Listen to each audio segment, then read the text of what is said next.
నమస్కారం ఘంటారావానికి స్వాగతం. ముందుగా ప్రధాన అంశాలు.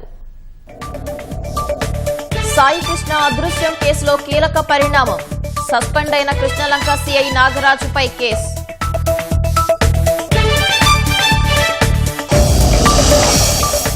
పలాస తాళభద్ర రైల్వే పట్టాలపై ముగ్గురి మృతదేహాలు. అనుమానాస్పద మృతిగా పోలీసుల కేసు నమోదు.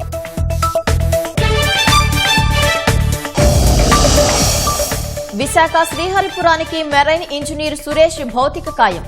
కుటుంబ సభ్యుల రోదనలతో విషాద ఛాయలు.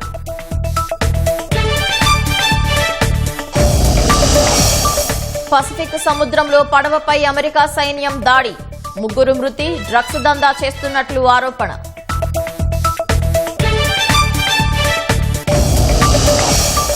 అమెరికా ఇరాన్ మధ్య చర్చలు వాయిదా.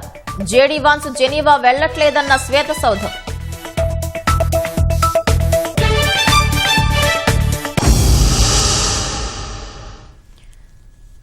రాష్ట్ర వ్యాప్తంగా తీవ్ర సంచలనం సృష్టించిన గాదే సాయి కృష్ణ అదృశ్యం కేసులో కీలక పరిణామం చోటు చేసుకుంది. కృష్ణలంక పోలీస్ స్టేషన్ పరిధిలో సాయి కృష్ణ అదృశ్య ఘటనకు సంబంధించి సస్పెన్షన్ కు గురైన మాజీ సీఐ నాగరాజుపై విజయవాడ కృష్ణలంక పోలీసులు కేసు నమోదు చేశారు. బాధితుడు సాయి కృష్ణ తల్లి విజయలక్ష్మి ఇచ్చిన ఫిర్యాదు మేరకు చర్యలు తీసుకున్నారు. నిందితుడైన మాజీ సీఐ నాగరాజుపై కృష్ణలంక పోలీసులు పలు తీవ్రమైన సెక్షన్ల కింద కేసు నమోదు చేశారు. సాయికృష్ణ అదృశ్యంపై విచారణ జరిపేందుకు దర్యాప్తు అధికారి నేడు విజయవాడ రానున్నారు. రాజమహేంద్రవరం ఎస్పీ నరసింహ కిషోర్ ను దర్యాప్తు అధికారిగా నియమించారు.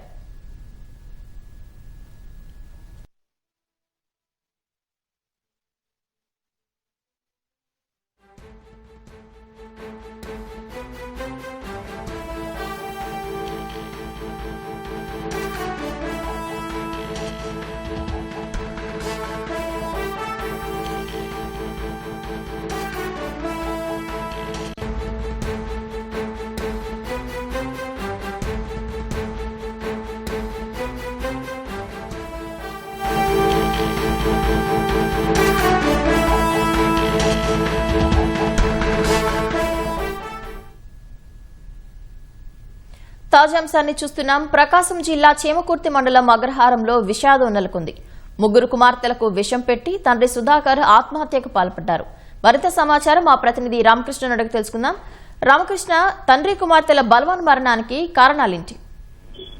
పవిత్ర, ప్రకాశం జిల్లా చీమకుర్తి మండలం అగ్రహారంలో అయితే మాత్రం ఈ ఉదయం తీవ్ర విషాదం నెలకొందని చెప్పాలి. ముగ్గురు కూతుళ్లు గోచిత 13 సంవత్సరాలు ఉంటాయి, అలాగే పూజిత 11 సంవత్సరాలు ఉంటాయి, లోకేశ్వరి 8 సంవత్సరాలు ఉంటాయి. వీరికైతే మాత్రం తండ్రి సుధాకర్ 35 సంవత్సరాలు ఉన్నాయి. ఈయనైతే మాత్రం ముందుగా వారికి ఆ ముగ్గురికి కూడా విషం పెట్టి వారు చనిపోయారని నిర్ధారించుకున్న తర్వాత ఆ ఇంటి వెనకాల ఉన్న పొలాల్లోకి వేప చెట్టుకైతే మాత్రం ఆ సుధాకర్ అనే వ్యక్తి ఉరివేసుకుని ఆత్మహత్య చేసుకోవడం ఒకంత కలకలం రేపిందని చెప్పాలి. అయితే అతని భార్య మాత్రం అతని వద్ద ఉండకుండా గత దాదాపు స్థానికుల సమాచారం మేరకు 3 సంవత్సరాల క్రితం అయితే మాత్రం అతన్ని వదిలి వెళ్లిపోయినట్లు కూడా చెప్తా ఉన్నారు. అయితే ఈ ముగ్గురు పిల్లలతో పాటు వాళ్ళ అమ్మ వాళ్ళ ఇంటి దగ్గర అయితే మాత్రం ఈ సుధాకర్ నివాసం ఉంటున్నాడు. ఒక పక్క చూసుకుంటే ఆర్థిక ఇబ్బందులు మరి తలెత్తాయో తెలియదు, అలాగే కుటుంబ కలహాలు అయితే మాత్రం సుధాకర్ ని వెంటాడుతున్నాయని చెప్పి స్థానికులు చెప్తున్న సమాచారం అయితే ఉంది. మొత్తంగా అయితే మాత్రం దాదాపు 13 సంవత్సరాలు వచ్చే వరకు పిల్లలని అయితే మాత్రం మంచిగా సాకారు. ఈ రోజు ఏమైందో తెలియదు కానీ ఇప్పుడైతే మాత్రం పోలీసులు అయితే అక్కడికి చేస్తున్నారు. ఆ ముగ్గురు పిల్లలను అయితే మాత్రం విషమిచ్చి చనిపోయిన తర్వాతే ఇతను చనిపోవడం అనేది మాత్రం అతని ఎంత దారుణంగా ఒడిగట్టాడంటే ఈ ఒక్కసారిగా ఆ గ్రామం మొత్తం కూడా ఉలిక్కిపడేలాగా చేసింది. ముగ్గురు పిల్లలు కూడా చనిపోవడంతోనే ఆ కుటుంబంలో అయితే మాత్రం తీవ్ర విషాదం నెలకొందని చెప్పాలి. అలాగే సుధాకర్ మాత్రం ఇంతటి దారుణానికి ఎందుకు ఒడిగట్టాడా అనే అంశాలను అయితే మాత్రం పోలీసులు అయితే ఆరా తీస్తా ఉన్నారు. ఇప్పటికే ఆ స్థానికులతో పాటు ఆ బాడీని అయితే మాత్రం ఇంటి దగ్గర తీసుకొచ్చి ముగ్గురిని అయితే మాత్రం పోస్ట్ మార్టం చేయడానికి అయితే పోలీసులు మొత్తం సిద్ధం చేశారని చెప్పాలి. మొత్తంగా ఏదైనా కుటుంబ కలహాలు ఉంటే కూర్చుని చర్చించుకునే పరిస్థితి సరిపోతుంది, కానీ ఇలాంటి పరిస్థితులు ఒడిగట్టడం వలన ఆ పిల్లల భవిష్యత్తు, ముగ్గురు చిన్నారులు అయితే మాత్రం భవిష్యత్తు మాత్రం అర్థవంతరంగానే ముగిసిందని చెప్పాలి. ఇలాంటి పరిస్థితుల్లో ఏదైనా కౌన్సిలింగ్ ఇప్పిస్తే ఇలాంటి దారుణాలకు ఒడిగట్టకుండా ముందస్తు జాగ్రత్తలు తీసుకోవడం వలన వాళ్ళు ప్రాణాలు కోల్పోకుండా ఉండే పరిస్థితి అయితే ఉంటుంది. కానీ అంతా అయిపోయిన తర్వాత ఇలాంటి ఘటనలు వెలుగు చూడటం అంటే మాత్రం సమాజంలో కొంత ఆందోళనకు గురవుతున్న పరిస్థితి కనపడుతుంది. ఒక్కసారిగా చీమ కుర్తి అయితే మాత్రం ఈ రోజు ఉలిక్కిపడేలా చేయడానికి 3 చిన్నారులతో పాటు తండ్రి ఆత్మహత్య చేసుకోవడం అంతా మాత్రం ఒకంత కలకలం రేపింది. ప్రస్తుతం అయితే మాత్రం పోలీసులు అక్కడ చేరుకుని ఆ వివరాలు అయితే సేకరిస్తున్నారు. పవిత్ర, ధన్యవాదాలు రామకృష్ణ.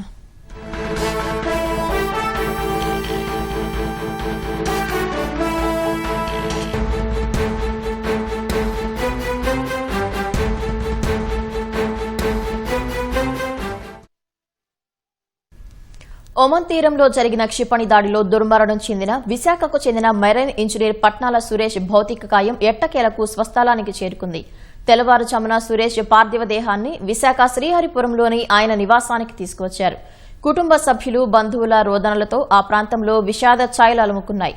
కాంట్రాక్ట్ ముగించుకుని పెళ్లి రోజు వేడుకలను కుటుంబ సభ్యులతో కలిసి జరుపుకోవడానికి ఈ నెల 24న సురేష్ ఇంటికి రావాల్సి ఉంది. అంతలోనే సురేష్ మృతి చెందడంతో ఆ కుటుంబం శోకసంద్రంలో మునిగిపోయింది. ప్రభుత్వం తక్షణమే ఆ కుటుంబానికి న్యాయం చేయాలని స్థానికులు డిమాండ్ చేస్తున్నారు. ఏమిస్తారని కూడా ఇంతవరకు డిపార్ట్మెంట్ నుండి కానీ, కేంద్ర ప్రభుత్వం నుంచి కానీ, రాష్ట్ర ప్రభుత్వం నుంచి కానీ ఎటువంటి కాంపన్సేషన్ ఇస్తారా? మాకేంటి, మా పిల్లల భవిష్యత్తు ఏంటి, మా కుటుంబం ఎలా బతకాలి? ఇది మేము చేసిన తప్పు కాదు కదా, ఏంటని చాలా ఆందోళన చెందుతున్నారు. కాబట్టి మేము సిఐటిగా మేము చెప్తుంది ఏంటంటే వాళ్ళ ఇంట్లో ఉద్యోగం ఇవ్వాలి, వాళ్ళకి సంబంధించినటువంటి ఇది ప్రమాదం మామూలు ప్రమాదం కాబట్టి నష్టపరిహారం ఇవ్వాలి. దానికి పూర్తిగా బాధ్యత తీసుకోకపోతే పెద్ద ఎత్తున మేము ఆందోళన చేస్తాం. సురేష్ భౌతిక కాయానికి విశాఖ పశ్చిమ నియోజకవర్గ ఎమ్మెల్యే గణబాబు నివాళులర్పించారు. ఆయన పార్థివ దేహంపై పూలమాల వేసి అంజలి ఘటించారు. అనంతరం సురేష్ కుటుంబ సభ్యులను పరామర్శించి వారికి ధైర్యం చెప్పారు. ప్రభుత్వం తరఫున అన్ని విధాలా అండగా ఉంటామని భరోసా ఇచ్చారు. సురేష్ తన అద్భుతమైన పనితీరుతో మేనేజ్మెంట్తో పాటు తోటి ఉద్యోగుల నుంచి ఎన్నో ప్రశంసలు అందుకున్నారని కొనియాడారు. అలాంటి ఒక ప్రముఖ ఇంజనీర్ను కోల్పోవటం దేశానికే కాకుండా ఈ ప్రాంతానికి కూడా తీరని లోటని గణబాబు ఆవేదన వ్యక్తం చేశారు. వారి భార్య కథనం ప్రకారం ఒక చాలా మంచి ఇంజనీర్గా గ్లోబల్గా రాణించినటువంటి వ్యక్తి.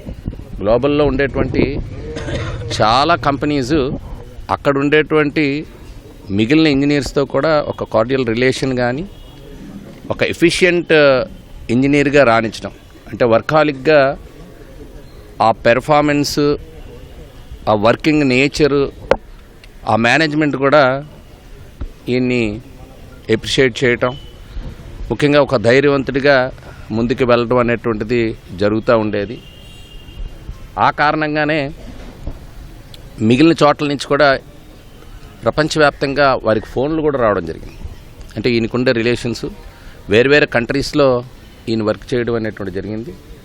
ఆ రకంగా కూడా ఒక మంచి ఇంజనీర్, ఒక టాప్ ఇంజనీర్ని మన దేశం కోల్పోయింది, మన ప్రాంతం కోల్పోయింది అనేటువంటి భావం. ఆ కుటుంబానికి ఎంతో లాసు.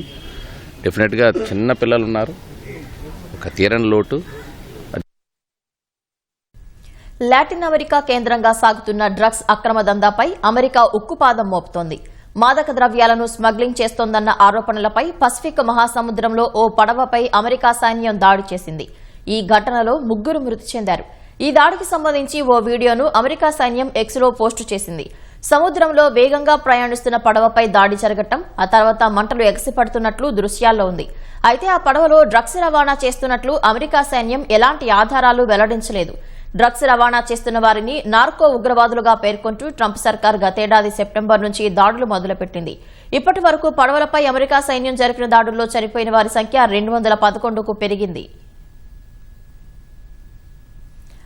అమెరికా, ఇరాన్ మధ్య ఇవాళ స్విట్జర్లాండ్లో జరగాల్సిన చర్చలు వాయిదా పడ్డాయి. ఇరాన్ అణు కార్యక్రమానికి సంబంధించిన చర్చల్లో పాల్గొనేందుకు అమెరికా ఉపాధ్యక్షుడు జేడీ వాన్స్ జెనీవా వెళ్లటం లేదని శ్వేతసౌధం ప్రకటించింది. సాంకేతిక చర్చలకు సంబంధించిన ప్రణాళిక ఇంకా ఖరారు కాలేదని పేర్కొంది. త్వరలోనే చర్చల కొత్త తేదీని ఖరారు చేస్తామని శ్వేతసౌధం ప్రకటించింది. గురువారం శ్వేతసౌధంలో జరిగిన మీడియా సమావేశంలో పాల్గొన్న జేడీ వాన్స్ ఒప్పందంలోని అంశాలను అమలు చేసేందుకు అమెరికా కట్టుబడి ఉందన్నారు. తుది ఒప్పందం కోసం నిర్దేశించిన 60 రోజుల సమయం గురువారం నుంచే మొదలైనట్లు చెప్పారు. 3 నెలలకు పైగా సాగుతున్న పశ్చిమాసియా సంక్షోభానికి ముగింపు పలుకుతూ అమెరికా, ఇరాన్లు 14 అంశాల ప్రాతిపదికన గురువారం శాంతి ఒప్పందంపై సంతకాలు చేశాయి. ఇరు దేశాల అధ్యక్షులు ఒకరోజు ముందుగానే ఒప్పందంపై సంతకాలు చేశారు. అయితే ఒప్పందం అమలుకు సంబంధించిన సాంకేతిక చర్చలు ఇవాళ జెనీవా వేదికగా జరపాలని ఇరు దేశాలు గతంలో నిర్ణయించాయి.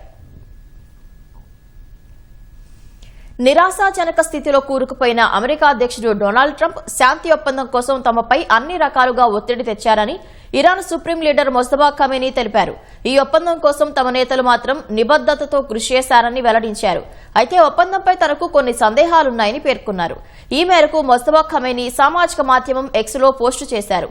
అమెరికాతో ఒప్పందంపై ఇరాన్ సంతకం చేసిన అంశాన్ని మొజ్తబా ధృవీకరించారు. ఈ ఒప్పందం కుదరటానికి అమెరికా నిరాశాజనక స్థితే కారణమని, తమకేమీ ఉత్సాహం లేదని మొజ్తబా స్పష్టం చేశారు. అవగాహన ఒప్పందంపై తనకు భిన్నమైన అభిప్రాయం ఉన్నా సంతకం చేయడానికి అనుమతి ఇచ్చానని చెప్పారు. ఇరాన్ హక్కులను కాపాడుకోవటానికి అధ్యక్షుడు పెజెష్కియాన్ చేస్తున్న ప్రయత్నానికి మద్దతు తెలిపినట్లు ఖమేనీ వెల్లడించారు. ఒప్పందాన్ని దాటి అమెరికా డిమాండ్లు చేస్తే ఇరాన్ అంగీకరించబోదని తేల్చి చెప్పారు. తుది ఒప్పందంపై అమెరికాతో నేరుగా చర్చలు జరిపేందుకు తమ నాయకులకు అనుమతి ఇచ్చినట్లు మొజ్తబా ఖమేనీ వెల్లడించారు. అమెరికా, ఇరాన్ మధ్య కుదిరిన మధ్యంతర ఒప్పందం అమల్లోకి రావడంతో హర్ముజ్ జలసంధికి ఇరువైపులా నౌకల రవాణా పునః ప్రారంభమైంది. ఇరాన్ పోర్టుల దిగ్బంధనాన్ని అమెరికా ఎత్తివేయడంతో ఆ దేశానికి చెందిన 2 చమురు ట్యాంకర్లు హర్ముజ్ జలసంధిని దాటాయి. 2 నౌకల్లో 38 లక్షల బ్యారెళ్ల చమురు ఉన్నట్లు తెలిసింది. ప్రముఖ నౌకా రవాణా సంస్థలకు చెందిన నౌకలు గల్ఫ్ తీర ప్రాంతాల నుంచి హర్ముజ్ జలసంధి దిశగా ప్రయాణం సాగించాయి. కొన్ని నౌకలు ఇప్పటికే సురక్షితంగా జలసంధిని దాటాయని maritime data company Lloyd's List Intelligence తెలిపింది. 110 రోజుల తర్వాత మేజర్ కంపెనీలకు చెందిన నౌకలు హర్ముజ్ గుండా ప్రయాణిస్తున్నాయని వెల్లడించింది. అయితే ఇరాన్ నేవీ జలసంధి మధ్యలో సీమెన్స్ అమర్చడంతో ఆ మార్గం గుండా నౌకల రాకపోకలను నిషేధించారు. ఇరాన్ తీరానికి సమీపం నుంచి ప్రస్తుతం ఓడలు ప్రయాణిస్తున్నాయి. హర్ముజ్ జలసంధిలో సాధారణ పరిస్థితులు నెలకొన్నట్లు ఇరాన్ ప్రభుత్వ మీడియా పేర్కొంది. నౌకల రాకపోకలను ఇరాన్ సైన్యం పర్యవేక్షిస్తోందని తెలిపింది. ప్రపంచ చమురు రవాణాలో దాదాపు 20% హర్ముజ్ జలసంధి మార్గంలోనే జరుగుతుంది. పశ్చిమ బెంగాల్ మాజీ సీఎం టీఎంసీ అధినేత్రి మమతా బెనర్జీకి కోల్కతా హైకోర్టులో ఎదురుదెబ్బ తగిలింది. టీఎంసీ నుంచి బహిష్కరణకు గురైన ఎమ్మెల్యే రితబ్రత బెనర్జీని బెంగాల్ అసెంబ్లీలో ప్రతిపక్ష నేతగా నియమిస్తూ స్పీకర్ తీసుకున్న నిర్ణయానికి వ్యతిరేకంగా మధ్యంతర ఉత్తర్వులు జారీ చేసేందుకు న్యాయస్థానం తిరస్కరించింది. మమతా బెనర్జీ మద్దతుదారుడు శోభన్ దేవ్ చట్టోపాధ్యాయ దాఖలు చేసిన వ్యాజ్యంపై కోర్టు ఈ నిర్ణయాన్ని వెలువరించింది. మధ్యంతర ఆదేశాల కోసం పిటిషనర్ చేసిన వాదనలో ప్రాథమికంగా బలం లేదని జస్టిస్ కృష్ణారావు నేతృత్వంలోని ధర్మాసనం స్పష్టం చేసింది. పిటిషనర్ వాదనకు సమాధానం చెప్పేందుకు కోర్టు ప్రతివాదులకు 3 వారాల గడువు ఇస్తూ తదుపరి విచారణను వచ్చే నెల 28కి వాయిదా వేసింది. దేశ విద్యా వ్యవస్థలోని లోపాలను, విద్యార్థుల స్వరాన్ని ప్రభుత్వానికి చేరవేసే లక్ష్యంతో కాంగ్రెస్ అగ్రనేత రాహుల్ గాంధీ ఛాత్రోం కి గూంజ్ పేరుతో సంతకాల సేకరణ కార్యక్రమాన్ని ప్రారంభించారు. ప్రశ్నాపత్రాల లీకేజీలు, అధిక ఫీజులు, పరీక్షల నిర్వహణలో లోపాలు వంటి అంశాలపై విద్యార్థులు తమ అభిప్రాయాలను వెల్లడించేందుకు ఈ వేదిక ఉపయోగపడుతుందని తెలిపారు. సామాజిక మాధ్యమం ఎక్స్ వేదికగా ప్రచార లింకును పోస్టు చేశారు. ప్రస్తుతం అమల్లో ఉన్న విద్యా వ్యవస్థ కారణంగా ఇబ్బందులు ఎదుర్కొన్న విద్యార్థులు ఇందులో భాగస్వాములు కావాలని రాహుల్ పిలుపునిచ్చారు. ఇది కేవలం సంతకాల సేకరణ కాదని, విద్యార్థులు తమ సమస్యలను తెలపడానికి వేదికగా ఉంటుందని అన్నారు. ప్రస్తుత విద్యా వ్యవస్థ విద్యార్థులపై ఆర్థిక భారం మోపుతూ తీవ్ర ఒత్తిడికి గురిచేస్తోందని విమర్శించారు. నీట్ లాంటి 5 ప్రవేశ పరీక్షల కోసం దేశ విద్యా బడ్జెట్కు సమానమైన మొత్తాన్ని తల్లిదండ్రులు వెచ్చిస్తున్నారని, ఇది సిగ్గుచేటని వ్యాఖ్యానించారు. ఇది రాజకీయ సమస్య కాదని, ప్రతి ఒక్కరూ ఆలోచించాల్సిన జాతీయ సమస్య అని రాహుల్ పేర్కొన్నారు.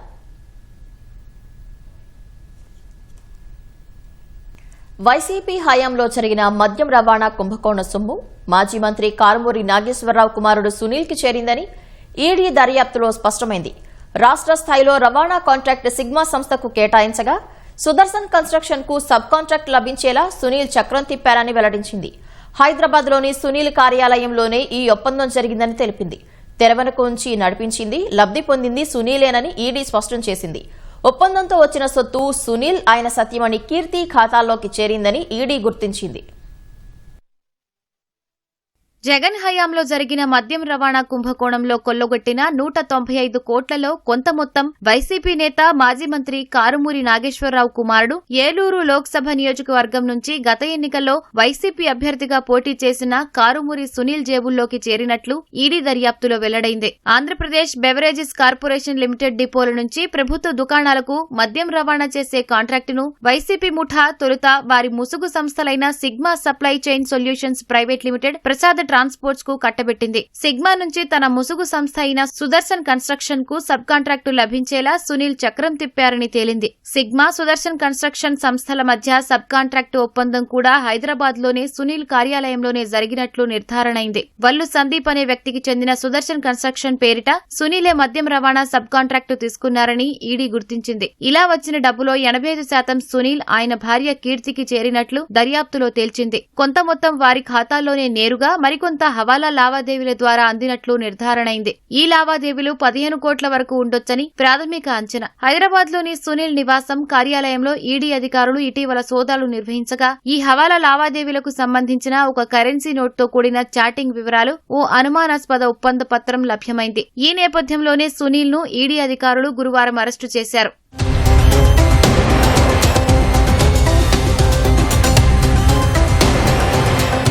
జాయింట్ కలెక్టర్ల నేతృత్వంలోని జిల్లా స్థాయి కమిటీలు జిల్లాల్లో రవాణా కాంట్రాక్టును ఖరారు చేసినప్పుడు ఒక్కో మద్యం కేసుకు రవాణా ఛార్జీల కింద 19.68 చొప్పున చెల్లించేవారు. ఆ విధానాన్ని రద్దు చేసి బెవరేజెస్ కార్పొరేషన్ స్థాయిలో కాంట్రాక్టులు ఖరారు చేశాక ఒక్కో కేసుకు 35.57 చొప్పున చెల్లించారు. ఇలా 195.33 కోట్లు దోచుకున్నారు. ఈ మొత్తం కుట్రకు రాజకేశ్వరరెడ్డి రూపకల్పన చేశారు. బెవరేజెస్ కార్పొరేషన్ అప్పటి ఎండీ వాసుదేవరెడ్డిని దీని అమలులో కీలకంగా వ్యవహరించారు. సిగ్మా, ప్రసాద్ ట్రాన్స్పోర్ట్స్ కంపెనీలను రికార్డుల్లో చూపించారే తప్ప వాటి పేరుతో ఈ కాంట్రాక్టు బాధ్యతలు నిర్వహించింది, లబ్ధి పొందింది రాజకేశిరెడ్డి, వాసుదేవరెడ్డి ఇతరులే. రాష్ట్ర స్థాయిలో రాజకేశిరెడ్డి, వాసుదేవరెడ్డిలు చక్రం తిప్పగా ప్రాంతీయ స్థాయిలో కారుమూరి సునీల్ ఈ కుంభకోణం ద్వారా లబ్ధి పొందినట్లు ఈడీ దర్యాప్తులో తేలింది. అప్పట్లో మంత్రిగా ఉన్న సునీల్ తండ్రి కారుమూరి నాగేశ్వరరావు అధికారిక హోదాను అడ్డం పెట్టుకుని ఈ సబ్ కాంట్రాక్టు తమ పరం చేసుకున్నట్లు ఈడీ గుర్తించింది. అందుకే ఆయన్ను విచారణకు పిలిపించింది. మద్యం రవాణా కుంభకోణంపై సిట్ దర్యాప్తు చేస్తుందని గుర్తించిన వెంటనే సిగ్మాతో సుదర్శన్ కన్స్ట్రక్షన్ ఒప్పందం కుదుర్చుకోగా సుదర్శన్ కన్స్ట్రక్షన్స్ తో తాము మరో భాగస్వామ్య ఒప్పందం కుదుర్చుకున్నట్లు కారుమూరి సునీల్ పాత తేదీలతో ఓ నకిలీ ఒప్పంద పత్రం సృష్టించారని సిట్ గతంలోనే గుర్తించింది. దాన్ని తయారు చేసిన కంప్యూటర్ సెంటర్ నుంచి హార్డ్ డిస్కులు స్వాధీనం చేసుకుని ఫోరెన్సిక్ విశ్లేషణకు పంపించింది. తాజాగా ఈడీ సునీల్ నివాసంలో చేసిన సోదాల్లో ఈ ఒప్పంద పత్రమే లభ్యమైంది. 5 ఏళ్ల వైసీపీ అరాచక పాలన నుంచి విముక్తి పొంది కూటమి ప్రభుత్వంలో ఏపీ ప్రజలు ఇప్పుడిప్పుడే స్వేచ్ఛా వాయువులు పీల్చుకుంటున్నారు. గత ప్రభుత్వంలో భూ కబ్జాలు, దౌర్జన్యాలు, అక్రమ కేసులతో ఎమ్మెల్యేలు సాగించిన ఇష్టారాజ్యానికి చెక్ పడటంతో భవిష్యత్పై సరికొత్త భరోసా కనిపిస్తోంది. అయితే కూటమిలోని కొందరు ఎమ్మెల్యేలు సైతం పాతబాటలోనే గీత దాటుతుండటం ప్రజల్లో సరికొత్త ఆందోళనకు దారితీస్తోంది. ఇలాంటి వారిపై అగ్రనాయకత్వం తక్షణమే కఠిన చర్యలు తీసుకుంటేనే ప్రభుత్వంపై ప్రజా విశ్వాసం మరింత బలపడుతుందనటంలో ఎలాంటి సందేహం లేదు. వైసీపీ ప్రభుత్వ హయాంలో రాష్ట్రంలో అరాచకం రాజ్యమేలింది. అప్పట్లో ఆ పార్టీ ఎమ్మెల్యేలు 151 మందిలో సగానికి పైగా అక్రమాలకు, దౌర్జన్యాలకు కేర్ ఆఫ్ అడ్రస్ లా వ్యవహరించారు. నియోజకవర్గాల్లో ఎమ్మెల్యేలు చేసిందే శాసనం. భూమి రిజిస్ట్రేషన్, భూ వినియోగ మార్పిడి చేసుకోవాలన్నా, ఒక లేఅవుట్ వెయ్యాలన్నా, అపార్ట్మెంట్ కట్టాలన్నా ఎమ్మెల్యే అనుమతి ఉండాల్సిందే. ఎమ్మెల్యే సామంతరాజైతే వాళ్ల అన్నలు, తమ్ముళ్లు, బావమరుదులు, సమీప బంధువులు, అనుచరగణం రెచ్చిపోయేవారు. మండలాల్ని, ప్రాంతాల్ని, వనరుల్ని పంచుకుని ఎమ్మెల్యేల తరపున వసూళ్లు, అక్రమదందాలు చేసేవారు. అప్పట్లో అధికారంలో ఉన్నది అరాచక ప్రభుత్వమే కాబట్టి ఎమ్మెల్యేల ఇష్టారాజ్యంగా నడిచింది.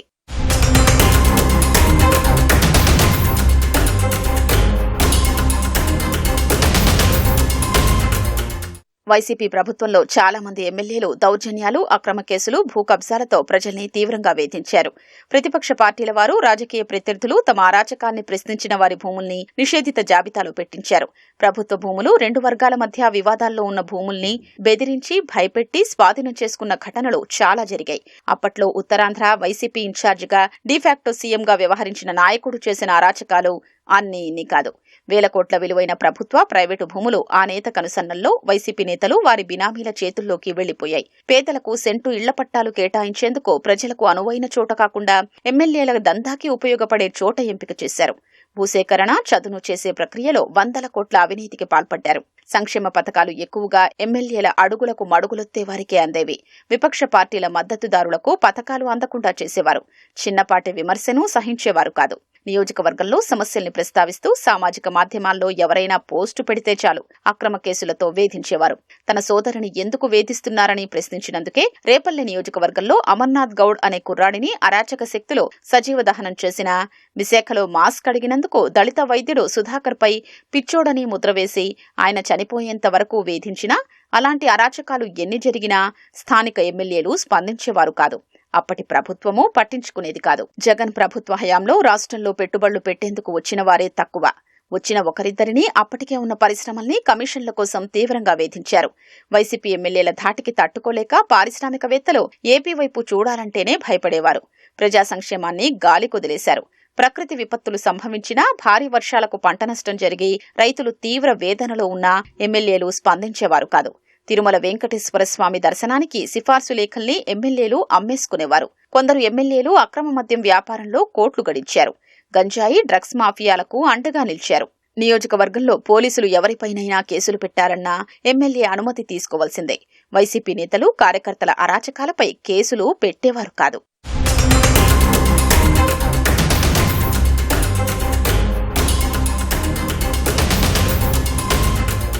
2024లో కూటమి అధికారంలోకొచ్చాక ప్రజలు స్వేచ్ఛావాయువులు పీల్చుకున్నారు. ప్రభుత్వ రాచకం లేకపోవడంతో నిర్భయంగా బతుకుతున్నారు. ల్యాండ్ టైటిలింగ్ యాక్ట్ వంటి వివాదాస్పద చట్టాల్ని కూటమి ప్రభుత్వం రద్దు చేయడంతో తమ భూములు ఎక్కడికి పోవన్న భరోసా వారిలో కలిగింది.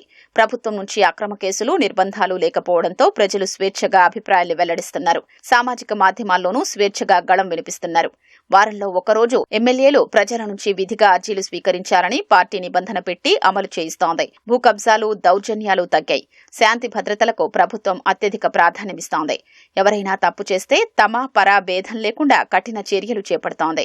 కూటమి ప్రభుత్వంలో అంతా సజావుగా ఉన్నా రాష్ట్రంలో అక్కడక్కడ దాదాపు 10 మంది ఎమ్మెల్యేలు మాత్రం గీత దాటుతున్నారు.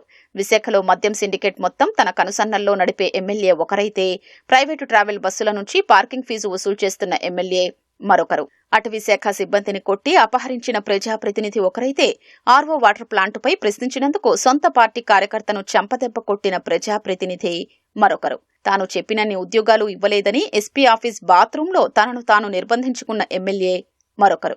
ఇలా 10 మంది వరకు అరాచక శక్తులుగా మారేందుకు ప్రయత్నిస్తున్నారు. రాయలసీమలో 2-3 ఎమ్మెల్యేలు పట్టపగ్గాలు లేకుండా వ్యవహరిస్తున్నారు. ఒక ఎమ్మెల్యే చికెన్ షాపుల నుంచి మామూళ్లు వసూలు చేస్తున్నారు. ఒకరిద్దరు ఎమ్మెల్యేల అనుచరులు టోల్గేట్ దగ్గర ఆపిన సిబ్బందిపై చేయి చేసుకున్నారు. కూటమి ప్రభుత్వంలో దారి తప్పుతున్న ఎమ్మెల్యేలు చాలా కొద్ది మంది అయినా దాన్ని ఇప్పుడే నియంత్రించకపోతే ఆ జాడ్యం క్రమంగా ఇతరులకు పాకే ప్రమాదముంది. కొద్దిమంది ఎమ్మెల్యేల దుష్ప్రవర్తన వల్ల ప్రజలు ఇబ్బంది పడ్డంతో పాటు దాని ప్రతికూల ప్రభావం పార్టీ, ప్రభుత్వంపైనా పడుతుందన్న భయం టీడీపీ శ్రేణుల్లో ఉంది. అరాచక శక్తులుగా మారేందుకు ప్రయత్నిస్తున్న ఎమ్మెల్యేలపై అగ్రనాయకత్వం కఠినంగా వ్యవహరించాలి. టీడీపీ ఎమ్మెల్యేలు క్రమశిక్షణతో మెలుగుతారన్న భావన ప్రజల్లో స్థిరంగా ఉండాలంటే గీత దాటుతున్న వారిపై చర్యలకు వెనుకాడకూడదు. ఇదే పరిస్థితి కొనసాగితే ఉపేక్షించబోనన్న స్పష్టమైన సందేశాన్ని వారికివ్వాలి. అప్పటికీ దారికి రాకపోతే కఠిన చర్యలకు వెనకాడకూడదు. ఎమ్మెల్యేలు ప్రజలకు ఎక్కువగా అందుబాటులో ఉంటూ సామాన్యుల సమస్యల పరిష్కారంపై దృష్టి పెట్టేలా చూడాలి. నియోజకవర్గ అభివృద్ధికి, సంక్షేమ కార్యక్రమాల్ని అర్హులందరికీ చేరేలా ఎమ్మెల్యేల్ని బాధ్యుల్ని చెయ్యాలి. కూటమిలోని మిగిలిన పార్టీల అగ్రనాయకత్వాలు కూడా తప్పు చేస్తున్న వారి ఎమ్మెల్యేల్ని దారికి తెచ్చేందుకు చొరవ తీసుకోవాలి. శ్రీకాకుళం జిల్లాలో విషాదం చోటు చేసుకుంది. పలాస, తాళభద్ర మధ్య రైలు పట్టాలపై తల్లి, 2 పిల్లలు విగత జీవులుగా పడి ఉన్నారు. సమాచారం అందుకున్న పోలీసులు ఘటనా స్థలానికి చేరుకొని వివరాలను సేకరిస్తున్నారు. ఆత్మహత్య లేదా హత్య అనే కోణంలో పోలీసులు దర్యాప్తు చేపట్టారు.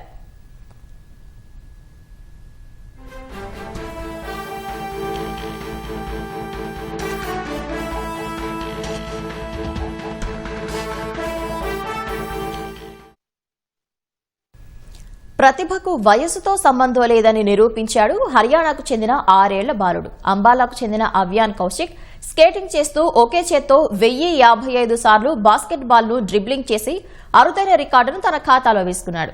ఈ ఘనతతో ఇండియా బుక్ ఆఫ్ రికార్డ్స్ 2026లో తన పేరును నమోదు చేసుకున్నాడు. ఖడ్గా ఆర్మీ ప్రైమరీ స్కూల్లో చదువుతున్న అవ్యాన్ స్కేట్స్ పై సమతుల్యంగా నిలిచి కుడి చేత్తో బాస్కెట్ బాల్ ను నిరంతరంగా డ్రిబ్లింగ్ చేస్తూ 10 నిమిషాల 20 సెకండ్ల పాటు తన నైపుణ్యాన్ని ప్రదర్శించాడు. ఈ మొత్తం సమయంలో అవ్యాన్ ఏమాత్రం బ్యాలెన్స్ తప్పకుండా బంతిపై నియంత్రణ కోల్పోకపోవడం విశేషం. చిన్నప్పటి నుంచే స్కేటింగ్ అంటే ఇష్టమని అవ్యాన్ కౌశిక్ తెలిపాడు. భవిష్యత్తులో మరిన్ని పెద్ద రికార్డులు సాధించడమే లక్ష్యమని చెప్పాడు.